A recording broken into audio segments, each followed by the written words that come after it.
My name is Randall Phillis. I'm the president of the Massachusetts Society of Professors. That's the union of faculty and librarians at UMass Amherst. And I'm here to talk about collective bargaining along with Annetta's comments. I want to remind you of a win that we gained together just a few years ago. This was about the governor's 3 bites at the apple truth about the way collective bargaining agreements are reached and paid for the UMass system. That the governor got to set the financial parameters that were offered to us in collective bargaining. The governor then got to decide whether or not the submitted, approved, or bargain contracts would be submitted to the legislature. And then after legislative approval, the governor again got the opportunity to veto that legislation. 3 bites at the apple. And then we had to go beg for a supplemental budget in order to pay for it. That seemed unreasonable, and especially with the diminished contributions from the state in terms of the overall funding of the university, it seemed unreasonable. And so we joined forces to have instead the collective bargaining costs and an increase in the budget going to the base budget that the governor submitted at the beginning of the budget process. This happened prior to the collective bargaining that occurred in 2012 for the very first time. We got Deval Patrick to buy into this new system.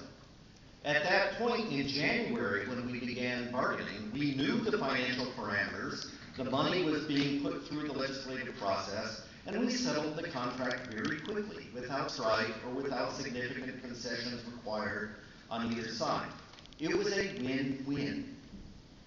This time, however, the financial parameters were very clear from the governor's people very early in the process, and an increased budget was provided in the governor's House 2 budget. And so we thought that the same system was underway. We then continued in bargaining with some strife, however, and there were takebacks, there were problems. It took us forever to actually reach agreement. And then once we did reach agreement, we received word that no, the increase in the budget that was received was insufficient for our money. That the President's Office and the UMass administration had chosen to spend their increased funding on other things and to not pay for the agreed collective bargaining arrangements and to pay our raises. And that's still the case to this day. So the issue is that the governor just signed legislation validating our contracts and making it clear that the raises and other financial parameters of our contracts should be honored at this time. And yet we still have not received payment or any word from the administration about any intent to pay. So we want to know where the Board of Trustees stand. More alarming, recently in a variety of newspaper accounts just in the past week, there's been statements that student fees may well have to go up because the faculty and staff are demanding raises.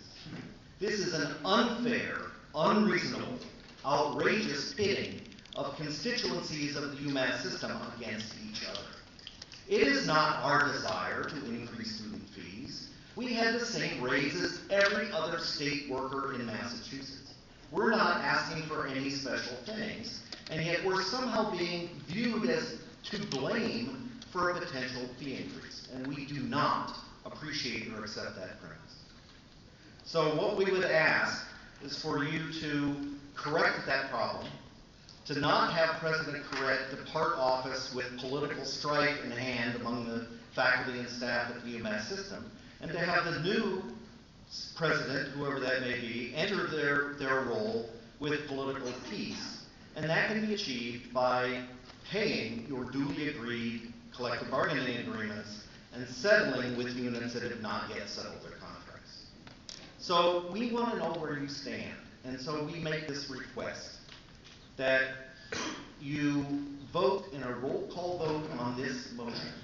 That whereas Governor Baker has signed legislation validating the collective bargaining agreements between UMass and unions representing faculty and staff, and to comply with state law, the UMass Board of Trustees hereby directs the UMass President's Office to abide by the settled collective bargaining agreements, settled agreements still in bargaining, and meet the financial and other parameters of those agreements without further delay.